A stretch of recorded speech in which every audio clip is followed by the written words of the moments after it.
का अपना YouTube channel Gautam ji के जी एस अकेडमी में स्वागत है। दोस्तों हम लोग इस वीडियो में Bihar police result granted batch 2024 में जो ज्ञान बिंदु जी एस अकेडमी संस्था के द्वारा लॉन्च किया गया है और यह दोस्तों री एग्जाम के लिए जो भी री एग्जाम दोस्तों हो रहा है आपका, जिसमें पेड क्लास का सेट हम यहाँ पर लेकर आए हैं, जिसमें आज हम लोग सेट नंबर 2 देखने वाले हैं। यदि इससे पहले का आप सेट नंबर 1 नहीं देखे हैं तो हमारा यूट्यूब चैनल पर प्लेलिस्ट बनाकर डाल दिया गया है, वहाँ से आप लोग देख सकते हैं। तो चलिए दोस्तों बिना देर के हम लोग क्वेश्चन को पढ़ते हैं और यह सीरीज का नाम याद रखिएगा, वर्दी लेकर रहेंगे सीरीज का नाम है, जिसमें दोस्तों टोटल क्वेश्चन की संख्या की बात की जाए तो टोटल दोस्तों 100 क्वेश्चन की संख्या इसमें याद रखना है। तो चलिए बिना देर के हम लोग क्वेश्चन की ओर बढ़ते हैं। क्वेश्चन में देखिए सेट नंबर 2 का पहला क्वेश्चन क्या कहता है। क्वेश्चन पहला कह रहा है दोस्तों कि कालीबंगन किस नदी के किनारे स्थित है। तो कालीबंगा दोस्तों आपको याद रखना है, यह आपको घग्गर नदी के किनारे अवस्थित है। कालीबंगा आपका राजस्थान राज्य में स्थित है और यह घग्गर नदी के किनारे अवस्थित है। नेक्स्ट है कि बुद्ध के जीवन से संबंधित है घटना गृह त्याग का प्रतीक चिन्ह क्या है। देखिए दोस्तों जो गौतम बुद्ध थे घटना का गृह त्याग सबसे पूछ रहा है, तो गृह त्याग का आपका प्रतीक चिन्ह याद रखने की बात है दोस्तों, तो आपका हो जाएगा घोड़ा। गृह त्याग का दोस्तों घोड़ा है, याद रखना है। नेक्स्ट क्वेश्चन पर आते हैं। देखिए अगर आपको दोस्तों ज्ञान की प्राप्ति कहेगा तो पीपल हो जाएगा दोस्तों, याद रखना है। और प्रथम जो उपदेश दिए थे सारनाथ में उन्हें दोस्तों धर्म चक्र प्रवर्तन कहा जाता था और कमल एवं सार इनका दोस्तों गर्भ अवस्था का प्रतीक चिन्ह है। चलिए नेक्स्ट क्वेश्चन पर बढ़ते हैं। क्वेश्चन नंबर आपका 3। ये क्वेश्चन 3 क्या कहता है, ध्यान दीजिएगा। क्वेश्चन दोस्तों 3 कह रहा है कि चोल वंश किस शासक ने गंगोकोट चोल की उपाधि धारण किया था। तो देखिए दोस्तों जो गंगोकोट चोल की जो उपाधि धारण करने वाला था वह दोस्तों आपका राजेंद्र प्रथम था, जो कि यह चोल वंश से संबंधित था, राजेंद्र प्रथम। नेक्स्ट है कि हरिहर एवं बुक्का ने विजयनगर की स्थापना किस संत के आशीर्वाद प्राप्त करके की थी। तो हरिहर एवं बुक्का के द्वारा दोस्तों याद रखना है विजयनगर की स्थापना वर्ष 1336 ईस्वी में, और विद्यारण ध्यान रखना है, विद्यारण जो संत थे इन्हीं के दोस्तों आशीर्वाद प्राप्त करके किए थे और 1336 ईस्वी में। नेक्स्ट है कि आध्यात्मिक क्षेत्र में शिवाजी के आचरण पर किसका प्रभाव पड़ा था। तो शिवाजी के आचरण पर दोस्तों गुरु रामदास का प्रभाव पड़ा था, याद रखना है। गुरु रामदास या दोस्तों सिख धर्म के गुरु थे, तो ऑप्शन बी आपका राइट हो जाएगा, 5 का ऑप्शन नंबर बी। नेक्स्ट है कि पुर्तगालियों ने अपना पहला व्यापारिक कोठी कहाँ खोला था। तो पुर्तगालियों के द्वारा दोस्तों पहली व्यापारिक कोठी जो खोली गई थी वह आपको संत होमे नहीं होगा दोस्तों, कोचीन में खोला था। पुर्तगालियों का आपसे पूछ रहा है तो याद रखना है पुर्तगालियों ने अपना पहला व्यापारिक कोठी कोचीन में खोला था, तो ऑप्शन नंबर ए आपका राइट हो जाएगा, कोचीन में। नेक्स्ट है कि लंदन में Asiatic society of great Britain की स्थापना कब किया गया था। याद रखना है Asiatic society of great Britain की स्थापना आपको लंदन में किया गया है और यह दोस्तों 1823 ईस्वी में, 1823 ईस्वी में। नेक्स्ट है कि ब्रिटिश हाउस ऑफ कॉमन्स का चुनाव लड़ने वाले प्रथम भारतीय कौन थे जो कि दोस्तों चुनाव हार गए थे। तो देखिए ब्रिटिश हाउस ऑफ कॉमन्स के चुनाव लड़ने वाले प्रथम भारतीय दोस्तों व्योमेश चंद्र बनर्जी थे, याद रखना है व्योमेश चंद्र बनर्जी, जो कि यह दोस्तों चुनाव हार गए थे। 8 का ऑप्शन नंबर सी आपका राइट हो जाएगा। नेक्स्ट है क्वेश्चन नंबर 9 बोलता है कि अखिल भारतीय ट्रेड यूनियन कांग्रेस की संस्थापक कौन है। तो Akhil Bharatiya trade union Congress, option B आपका राइट है दोस्तों, एन एम जोशी जो थे दोस्तों ये अखिल भारतीय ट्रेड यूनियन कांग्रेस के संस्थापक थे, याद रखना है। नेक्स्ट क्वेश्चन पाते हैं। क्वेश्चन नंबर 10 कि भारतीय राष्ट्रीय कांग्रेस की प्रथम महिला अध्यक्ष कौन थी। तो देखिए भारतीय राष्ट्रीय कांग्रेस के दोस्तों प्रथम महिला अध्यक्ष पूछ रहा आपको तो श्रीमती एनी बेसेंट हो जाएंगे। अगर भारतीय आपको देखिए श्रीमती एनी बेसेंट की चर्चा की जाए तो दोस्तों 1917 के कांग्रेस की अधिवेशन की अध्यक्षता किए हैं। श्रीमती सरोजिनी नायडू दोस्तों यह भारतीय राष्ट्रीय कांग्रेस के प्रथम भारतीय महिला अध्यक्ष थी, जो कि 1925 के कांग्रेस की कानपुर अधिवेशन की अध्यक्षता किए थे। फिर एक आपको दोस्तों श्रीमती नलिनी सेनगुप्ता, जो ऑप्शन आपका डी में दिया गया है, नलिनी सेनगुप्ता याद रखना है 1933 का जो कांग्रेस का अधिवेशन हुआ था कलकत्ता में उसकी अध्यक्षता किए थे दोस्तों, और यह ब्रिटिश के रहने वाले श्रीमती नलिनी सेनगुप्ता थे। तो कांग्रेस के दोस्तों अध्यक्षता करने वाली टोटल 3 महिला थी जो कि दोस्तों अध्यक्षता किए हैं, और तीनों महिला आपको सामने है, सरोजिनी नायडू, एनी बेसेंट और नलिनी सेनगुप्ता। नेक्स्ट है कि फ्रांस एवं प्रसा के बीच सेडान का युद्ध कब लड़ा गया था। तो फ्रांस और प्रसा के बीच दोस्तों 15 जुलाई 1870 ईस्वी को, 15 जुलाई 1870 ईस्वी को सेडान का युद्ध लड़ा गया है, और यह फ्रांस और प्रसा के बीच। नेक्स्ट है कि निम्नलिखित में जर्मन भाषा में बाइबिल का अनुवाद प्रस्तुत किसने किया था। याद रखना है बाइबिल का अनुवाद दोस्तों यह जर्मन भाषा में किसने प्रस्तुत किया था, तो मार्टिन लूथर के द्वारा। तो ऑप्शन सी आप करेक्ट हो जाएगा, मार्टिन लूथर। नेक्स्ट है एस्टोनिया की राजधानी कहाँ है। तो ध्यान रखना दोस्तों एस्टोनिया की राजधानी आपको याद रखना है तालिन है। एस्टोनिया की राजधानी कहाँ है, तो तालिन हो जाएगा, ऑप्शन नंबर आपका ए राइट है। नेक्स्ट है कि नागासाकी किस द्वीप पर स्थित है। तो नागासाकी दोस्तों सबसे पहले याद रखना है यह जापान में है, और किस द्वीप पर पूछ रहा है तो आपका दोस्तों क्यूसी द्वीप पर था, क्यूसी द्वीप पर याद रखना है। नागासाकी पर दोस्तों बात की जाए तो 9 अगस्त को अमेरिका के द्वारा परमाणु बम गिराया गया था, 9 अगस्त को, और पहला गिराया गया था दोस्तों 6 अगस्त को, जो कि हिरोशिमा पर। नेक्स्ट है कि भारत के किस पड़ोसी देश के साथ सबसे लंबा सीमा साझा करता है। तब देखिए भारत के दोस्तों जो बांग्लादेश से है यह आपका सबसे लंबा सीमा साझा करने वाला है बांग्लादेश, याद रखना है। और सबसे कम की बात की जाए दोस्तों तो आपका हो जाएगा अफगानिस्तान। तो ऑप्शन नंबर 15 का सबसे लंबा पूछा है, तो ऑप्शन बी आपका राइट हो जाएगा। नेक्स्ट है क्वेश्चन नंबर 16। क्वेश्चन 16 का है कि बारालाचा दर्रा किस राज्य में अवस्थित है। तो बारालाचा दर्रा याद रखना है आपका हिमाचल प्रदेश में अवस्थित है, तो ऑप्शन ए राइट हो जाएगा, बारालाचा हिमाचल प्रदेश में। नेक्स्ट है कि उत्तरी भारत में उत्तरी भारत के मैदानी भागों में शीत ऋतु में वर्षा किस कारण से होती है? तो उत्तरी भारत के मैदानी भागों में दोस्तों जो शीत ऋतु में वर्षा होती है, यह आपको याद रखना है पश्चिमी विक्षोभ के कारण होती है, पश्चिमी विक्षोभ के कारण। नेक्स्ट है, लाल मिट्टी का लाल रंग किसकी उपस्थिति के कारण होती है? तो लाल मिट्टी का लाल रंग दोस्तों आपको याद रखना है, यह आपका लौह ऑक्साइड के कारण होता है। तो ऑप्शन नंबर डी आपका राइट हो जाएगा, लौह ऑक्साइड। नेक्स्ट बात है क्वेश्चन नंबर आपका 19, राष्ट्रीय जूट अनुसंधान केंद्र का मुख्यालय है। राष्ट्रीय जूट अनुसंधान केंद्र का दोस्तों मुख्यालय कहाँ अवस्थित है? तो याद रखना है बैरकपुर में। कहाँ पे है दोस्तों? तो आपको बैरकपुर में है एक राष्ट्रीय जूट अनुसंधान केंद्र का मुख्यालय। तो ऑप्शन डी हो जाएगा आपका दोस्तों बैरकपुर में, याद रखना है बैरकपुर में था आपका राष्ट्रीय जूट अनुसंधान केंद्र का मुख्यालय। नेक्स्ट है कि किस राज्य में कोई भी अनुसूचित जाति यानी कि एससी निवास नहीं करती है? तो किस राज्य में दोस्तों कोई भी अनुसूचित जाति आपको निवास नहीं करती है? तो याद रखना है नागालैंड में। नागालैंड में दोस्तों अनुसूचित जाति आपको एक भी नहीं मिलेगा। नेक्स्ट है कि संविधान सभा द्वारा झंडा को कब स्वीकार किया गया था? तो संविधान सभा के द्वारा दोस्तों झंडा को स्वीकार जो किया गया था 22 जुलाई 1947 को, 22 जुलाई 1947 को याद रखना है। नेक्स्ट बात है क्वेश्चन नंबर 22, राष्ट्रपति के पद खाली रहने पर उपराष्ट्रपति राष्ट्रपति की हैसियत से कार्य करता है, यह किस अनुच्छेद के तहत? यानी कि दोस्तों कार्यवाहक आपको उपराष्ट्रपति का पद के बारे में बात चर्चा कर रहा है। तो 22 का ऑप्शन ए आपका राइट हो जाएगा। अनुच्छेद 65 में बोला गया है कि यदि राष्ट्रपति का पद खाली रहेगा तो उपराष्ट्रपति जो रहेंगे दोस्तों वह राष्ट्रपति की हैसियत से कार्य करेंगे। नेक्स्ट है, अंडमान निकोबार द्वीप समूह की सबसे ऊंची पर्वत चोटी कौन है? तो अंडमान निकोबार द्वीप समूह की दोस्तों सबसे ऊंची पर्वत की बात की जाए तो सैंडल पीक हो जाएगा, सबसे ऊंची पर्वत है सैंडल पीक। क्वेश्चन नंबर 24 का रहा है कि ब्रह्मपुत्र नदी किस हिमानी से निकलती है? तब ब्रह्मपुत्र नदी दोस्तों याद रखना है आपको चेमइंगडूंग से निकलती है दोस्तों। तो ऑप्शन नंबर बी आपका राइट हो जाएगा। और यह मानसरोवर झील देता है कहीं की भी दोस्तों, तो भी आपको याद रखना है तिब्बत की पठार से। नेक्स्ट क्वेश्चन है क्वेश्चन नंबर 25 क्वेश्चन कर रहा है कि सबसे लंबा तक अवधि एक ही विभाग का कार्यभार संभालने वाली केंद्रीय मंत्री कौन बने हैं? तो यह दोस्तों आपको राजकुमारी अमृता कौर, याद रखना है राजकुमारी अमृता कौर। नेक्स्ट है कि राज्यसभा की सदस्यता के लिए न्यूनतम उम्र सीमा कितना होता है? तो राज्यसभा के सदस्य के लिए दोस्तों न्यूनतम उम्र की चर्चा की जाए तो यह दोस्तों 30 वर्ष हो जाता है, याद रखना है। राज्यसभा के दोस्तों कार्यकाल नहीं होता है, राज्यसभा के सदस्यों का कार्यकाल न्यूनतम जो बोल रहा है आपको यहाँ उम्र, यह आपको 30 वर्ष याद रखना है। और लोकसभा का कहा जाएगा तो आपका 25 वर्ष हो जाएगा। नेक्स्ट है 21 संविधान संशोधन के तहत मतदाता की आयु 21 वर्ष से घटाकर 18 वर्ष कर दिया गया था। या दोस्तों आपको याद रखना है 61वां संविधान संशोधन के तहत, 61वां संविधान संशोधन के तहत जो मतदान देने की आयु था 21 वर्ष, इसको घटाकर 18 वर्ष कर दिया गया था। नेक्स्ट क्वेश्चन पाते हैं कि संघात्मक शासन प्रणाली कहाँ से लिया गया है?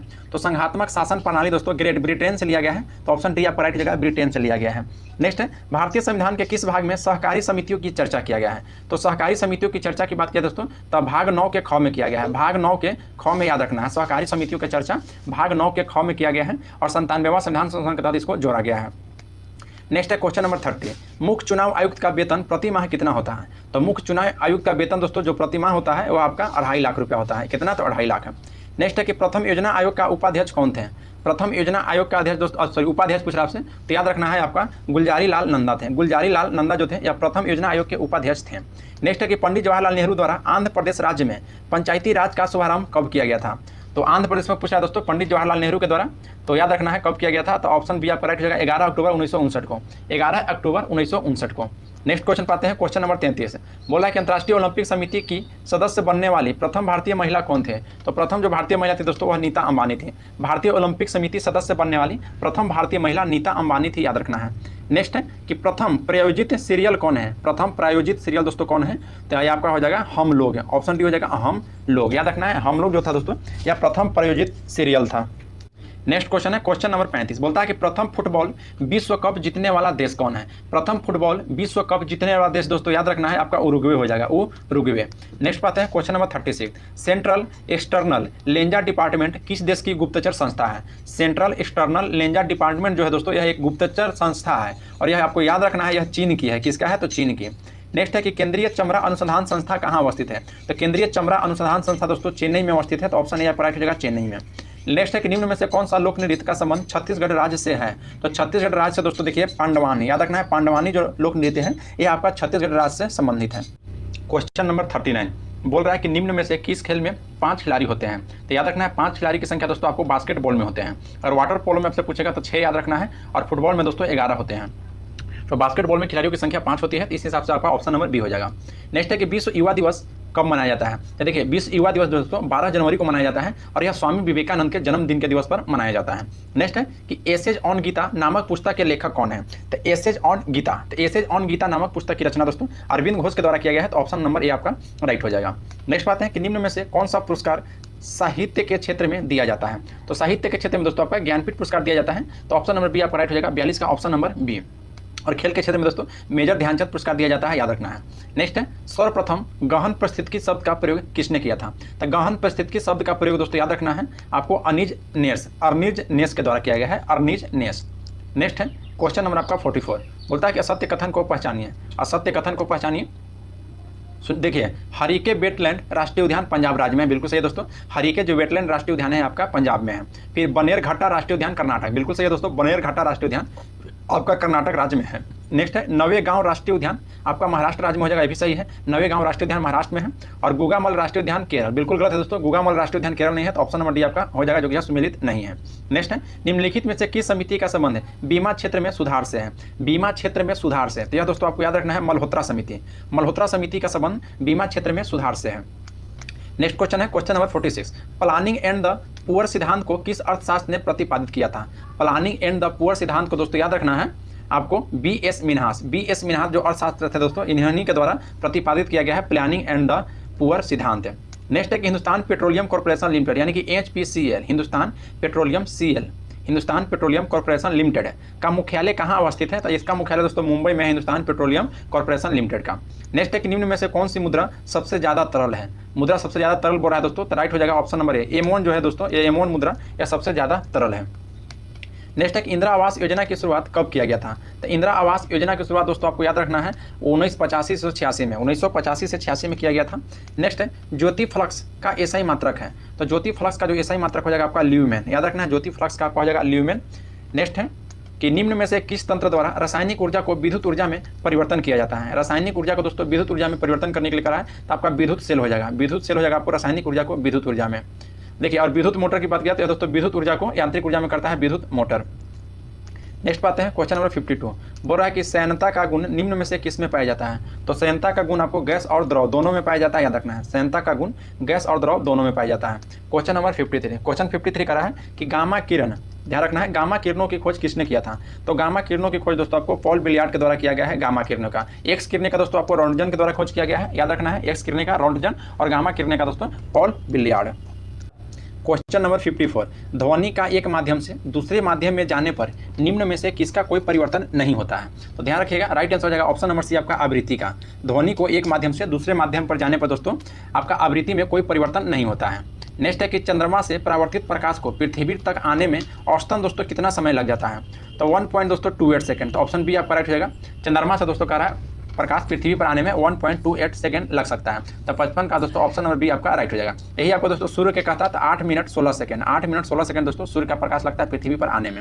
नेक्स्ट है कि निम्न में से कौन प्राथमिक रंग नहीं है? तो प्राथमिक रंग में दोस्तों कौन से याद रखना है? तो रेड, ग्रीन और ब्लू यानी कि नीला, RGB। तो आपको इसमें हरा दोस्तों आपको प्राथमिक रंग नहीं हो जाएगा, तो ऑप्शन नंबर बी हो जाएगा 56 का ऑप्शन नंबर ऑप्शन डी हो जाएगा दोस्तों।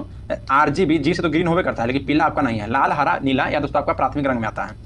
नेक्स्ट है क्वेश्चन नंबर 57, विद्युत धारा के चुंबकीय प्रभाव की खोज किसने किया था? तो विद्युत धारा के चुंबकीय प्रभाव की खोज आपको आर्स्टेड, ध्यान रखना है आर्स्टेड के द्वारा किया गया है।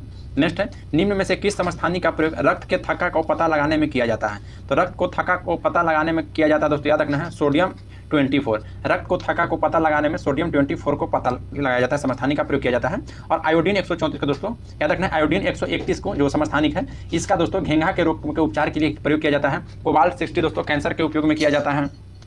नेक्स्ट है आधुनिक आवर्त सारणी में वर्ग में ऊपर से नीचे आने पर कौन बढ़ता है? देखिए आधुनिक आवर्त सारणी की बात कर रहा है दोस्तों, यानी कि मॉडर्न, तो आधुनिक आवर्त सारणी की बात किया वर्ग में, ध्यान रखना है वर्ग में ऊपर से अगर नीचे हम लोग आएंगे दोस्तों तो आपका परमाणु का आकार बढ़ जाएगा, परमाणु का आकार बढ़ जाएगा, याद रखना है ऊपर से नीचे आने पर परमाणु का आकार बढ़ता है वर्ग में। नेक्स्ट है कि रक्त का pH मान होता है तो 7.4, रक्त का pH मान 7.4। नेक्स्ट है 61, प्राकृतिक रबर को कठोर बनाने के लिए इसमें क्या मिलाया जाता है? तो प्राकृतिक रबर को दोस्तों कठोर बनाने के लिए इसमें कार्बन का प्रयोग किया जाता है, याद रखना है। नेक्स्ट है कॉपर सल्फेट या नीला थोथा कहा जाता है? तो कॉपर सल्फेट या नीला थोथा दोस्तों CuSO4 × 5H2O, CuSO4 × 5H2O को दोस्तों नीला थोथा या कॉपर सल्फेट के नाम से जाना जाता है। नेक्स्ट है दोस्तों कि आनुवंशिकता शब्द किसने दिया था? तो आनुवंशिकता शब्द की बात की दोस्तों तो ग्रेगर मेंडल के द्वारा किया गया है, ग्रेगर मेंडल के द्वारा शब्द बोल रहा है दोस्तों, खोज किए थे आनुवंशिकता को, तो ग्रेगर मेंडल हो जाएगा। तो आपको आनुवंशिकता का शब्द विलियम तो ऑप्शन नंबर बी आपका राइट हो जाएगा दोस्तों, विलियम बेटसन। याद रखिए, वाटसन दे दिया गया है, विलियम बेटसन के द्वारा किया गया था दोस्तों, और यह 1905 ईस्वी में। कब? तो 1905 ईस्वी में किया गया था। नेक्स्ट क्वेश्चन पाते हैं कि आलू किस प्रकार का तने का उदाहरण है। तो आलू जो है दोस्तों आपको याद रखना है, यह कंद प्रकार का तने का उदाहरण है और आलू तने के अंतर्गत आता है।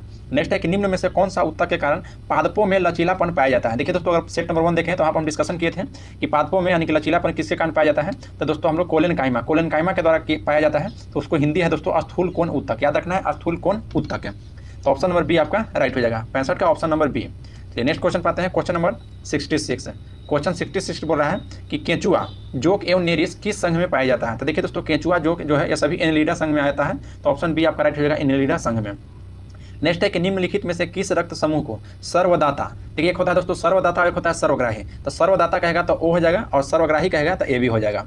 नेक्स्ट है वृक्क की कार्यात्मक इकाई को कहा जाता है। तो वृक्क की कार्यात्मक इकाई को दोस्तों नेफ्रॉन कहा जाता है। याद रखना है, वृक्क यानी कि किडनी के दोस्तों कार्यात्मक इकाई को हम लोग नेफ्रॉन के नाम से जानते हैं। नेक्स्ट है विटामिन B6। विटामिन B6 का रासायनिक नाम 69 कह रहा है कि विटामिन B6 का रासायनिक नाम क्या है। तो देखिए विटामिन B6 का रासायनिक नाम दोस्तों आपको ऑप्शन नंबर ए हो जाएगा दोस्तों, पायरिडॉक्सिन कहते हैं। विटामिन B6 का पायरिडॉक्सिन कहते हैं, याद रखना है। नेक्स्ट है कि टाइफाइड बीमारी में कौन सा अंग प्रभावित होता है। तो टाइफाइड बीमारी में दोस्तों आंत प्रभावित होता है। तो ऑप्शन नंबर ए आपका राइट हो जाएगा, 70 का ऑप्शन नंबर ए। याद रखना है, टाइफाइड बीमारी में आंत प्रभावित होता है। नेक्स्ट है कि रियाना बर्नावी स्पेस मिशन पर जाने वाली किस देश की पहली महिला अंतरिक्ष यात्री होगी। तो यह दोस्तों आपको सऊदी अरब की हो जाएंगे, सऊदी अरब को। नेक्स्ट पाते हैं क्वेश्चन नंबर 72 कि केंद्रीय मंत्री नितिन गडकरी ने मेथनॉल से चलने वाली पहली बसों का अनावरण कहाँ किया है। तो याद रखना दोस्तों, जो नितिन गडकरी है मिथनॉल से चलने वाली दोस्तों पहली बसों का अनावरण बेंगलुरु में किए हैं। याद रखना है, बेंगलुरु में। नेक्स्ट है कि केंद्रीय बजट 23-24 के अनुसार किस योजना के तहत दलदली और गैर उपजाऊ जमीन को उपजाऊ बनाने पर जोर दिया गया है। तो यह दोस्तों अमृत धरोहर योजना। याद रखना है, अमृत धरोहर योजना। नेक्स्ट है कि आर्थिक सर्वेक्षण के अनुसार भारत में वन और वृक्षों के आवरण का कार्बन स्टॉक सबसे अधिक किस राज्य में है। तो सबसे अधिक की बात किया दोस्तों तो आपका अरुणाचल प्रदेश में हो जाएगा, ऑप्शन नंबर बी। नेक्स्ट है कि के बिरला फाउंडेशन के द्वारा किस भाषा की लेखिका शिवशंकरी की उनके कृति सूर्यवंशम के लिए वर्ष 2022 में सरस्वती सम्मान के लिए दिया गया था। तो सरस्वती सम्मान दोस्तों किस भाषा के लिए दिया गया था। तो याद रखना है आपको तमिल भाषा के लिए। यह सूर्यवंशम को दिया दोस्तों सरस्वती सम्मान। नेक्स्ट है क्वेश्चन नंबर 76। देखिए दोस्तों मैथ है आपका, तो इसका आंसर बता दे रहे हैं। 76 का ऑप्शन नंबर ए हो जाएगा, इसको आप बना लीजिएगा। 77 का आपका भी ऑप्शन ए हो जाएगा दोस्तों। फिर आपका 78 की बात की जाए तो 78 का आपका राइट आंसर हो जाएगा ऑप्शन नंबर बी। 79 का भी ऑप्शन बी हो जाएगा दोस्तों। 80 का भी ऑप्शन आपका ए हो जाएगा। देखिए दोस्तों मैथ आप लोग खुद से बना लीजिएगा, यहाँ से स्क्रीनशॉट लीजिएगा या तो इसका हम दोस्तों आपको पीडीएफ देंगे, तो पीडीएफ से दोस्तों आप लोग वहाँ बना सकते हैं। यहाँ पर सिर्फ हम लोग जीके जीएस को देखने वाले हैं, किसको, तो सिर्फ यहाँ हम लोग जीके जीएस को। क्वेश्चन नंबर दोस्तों 81 का ऑप्शन बी हो जाएगा। फिर 82 दोस्तों 82 का भी ऑप्शन सी हो जाएगा आपका। 83 का ऑप्शन ए हो जाएगा। नेक्स्ट क्वेश्चन है क्वेश्चन आपका 84 का ऑप्शन बी हो जाएगा। 85 का ऑप्शन डी हो जाएगा। नेक्स्ट है दोस्तों रीजनिंग देखिए दोस्तों आसान रहता है, इसको आप लोग बना लीजिएगा। यहाँ पर थोड़ा वीडियो लेंदी की वजह से दोस्तों मैथ और रीजनिंग यहाँ पर नहीं बना पाते हैं। तो 86 का दोस्तों ऑप्शन डी हो जाएगा। 86 का क्या जाएगा ऑप्शन 2। कुछ नहीं दोस्तों बोल रहा है कि किसी एक खास कुट में 2-3 का अर्थ है पैंट इज ब्राउन, 307 का अर्थ है हिज ब्राउन शर्ट है, और 7 का अर्थ है शर्ट एंड प्लांट है। तो आपको दोस्तों ईज का पूछ रहा है। तो ईज देखिए, ईज इसमें है दोस्तों, ईज किसमें है, तो इसमें अभी आपका ईज है। तो यहाँ pant is brown, pant is का ब्राउन का 2-3 एक किया गया है। फिर देखिए दोस्तों हिज ब्राउन शर्ट, तो ब्राउन देखिए इसमें भी मिल रहा है और इसमें भी ब्राउन मिल रहा है। तो ब्राउन देखिए इसमें ब्राउन 307 है, इसमें 231, तो दोनों में अंक मिल रहा है 3-3, तो 3 आपका हो जाएगा दोस्तों ब्राउन का। तो 3 आपका आंसर होगा नहीं, आपको ईज का निकालना है। तब पैंट का देखिए तो शर्ट एंड पैंट यहाँ दिया गया दोस्तों। तो 781, तो 781 में 231 में देखिए कौन सा मैच कर रहा है, तो 1 का हो जाएगा दोस्तों आपका। तो 1 का हो जाएगा आपका पैंट 1। तो आपसे पूछ रहा है ईज का, तो ईज इसमें बच गया, तो वो हो जाएगा 2 आपका राइट आंसर होगा। तो ऑप्शन नंबर डी ऐसे ही करके बनाने के लिए आता है। चलिए नेक्स्ट क्वेश्चन पाते हैं, क्वेश्चन नंबर 87 का दोस्तों ऑप्शन बी हो जाएगा, इसका भी वैसे ही बनाना है, इसको आप लोग बना लीजिएगा। क्वेश्चन नंबर 88 तो ऑप्शन सी आपका राइट हो जाएगा। क्वेश्चन नंबर 89 का दोस्तों ऑप्शन नंबर ए हो जाएगा। जब भी ऐसा दोस्तों रीजनिंग रहेगा तो पहले इसको तोड़ निकालिएगा कि के गिनती पहले करना है कि देखिए 1 2 3 4 5 6 7 8 9 10 11 12 13 14 15 16 17 18 19 20 21। तो इसको पेयरिंग निकालिएगा दोस्तों, या तो 3 का पेयरिंग चलेगा या तो दोस्तों 7 का पेयरिंग चलेगा, इस हिसाब से इसको बना सकते हैं। नेक्स्ट क्वेश्चन पाते हैं, क्वेश्चन नंबर दोस्तों 19। पूरा कि निम्नलिखित में से कौन रात्रि का पर्यायवाची नहीं है। तो रात्रि का पर्यायवाची दोस्तों निम्नलिखित में से कौन सा नहीं है। तो देखिए रात्रि का पर्यायवाची रजनी भी है, विभावरी भी है, रजनी है, विभावरी भी है। नेक्स्ट देखते हैं ऑप्शन समीर। देखिए समीर दोस्तों आपका नहीं हो जाएगा, तो ऑप्शन नंबर दोस्तों सी हो जाएगा। नेक्स्ट है कि अन्वेषण का शुद्ध संधि विच्छेद क्या है। तो अन्वेषण का संधि विच्छेद हो जाएगा दोस्तों अनु प्लस एसन। नेक्स्ट है कि कौन सा शब्द बहुब्रीहि समास के अंतर्गत आता है। तो बहुब्रीहि समास के अंतर्गत दोस्तों बिना पानी हो जाएगा, बिना पानी। नेक्स्ट है कि बुढ़ापा एक प्रकार का अभिशाप है। तो रेखांकित शब्द की संज्ञा, यानी कि बुढ़ापा की संज्ञा पूछा दोस्तों, तो बुढ़ापा आपका भाववाचक संज्ञा हो जाएगा। बुढ़ापा क्या हो जाएगा, तो भाववाचक संज्ञा। नेक्स्ट है कि सावधानी में कौन सा प्रत्यय है। तो सावधानी में प्रत्यय पूछा दोस्तों तो आपका ई हो जाएगा, सावधानी ई, नी यानी कि ई हो जाएगा। तो ई प्रत्यय हो जाएगा नेक्स्ट है दोस्तों 95 आपका इंग्लिश है दोस्तों, तो आपका ऑप्शन सी हो जाएगा लोस्ट। नेक्स्ट पाते हैं क्वेश्चन नंबर 96 दोस्तों बोल रहा था कि सिलेक्ट द अप्रोप्राइट साइन, इसको दोस्तों अथी करने के लिए आपको दे रहा है make sure the always challenge your self, तो आपका 96 का राइट आंसर रहेगा ऑप्शन नंबर डी क्वेश्चन। फिर नेक्स्ट है दोस्तों 97 का ऑप्शन डी हो जाएगा दोस्तों। 98 में आपका राइट आंसर हो जाएगा ऑप्शन नंबर ए। फिर दोस्तों 99 का हो जाएगा आपको ऑप्शन नंबर डी, और ऑप्शन डी हो जाएगा 99 के। और ऑप्शन 100 की बात कर रहा है कि निम्न में से सबसे छोटा पुष्प कौन सा है। दोस्तों याद रखना सबसे छोटा पुष्प पूछा है तो बुल्फिया। बुल्फिया दोस्तों यह छठा सबसे छोटा यानी कि सबसे छोटा पुष्प हो जाएगा आपका बुल्फिया, याद रखना है। देखिए इसमें टोटल 100 ही क्वेश्चन था, तो 100 क्वेश्चन को हम देखते हैं, यानी कि सेट नंबर 2 कवर कर लिए हैं। वीडियो अच्छा लगा दोस्तों तो लाइक जरूर कीजिएगा और अपने दोस्तों के साथ इसको ग्रुप में शेयर कीजिए। और इसका PDF फिर दोस्तों हमारे डिस्क्रिप्शन में टेलीग्राम का लिंक दिया गया है, वहाँ से आप ज्वाइन होकर PDF ले सकते हैं। तो चलिए आज के लिए इतना ही, मिलते हैं नेक्स्ट क्लास में। जय हिंद दोस्तों।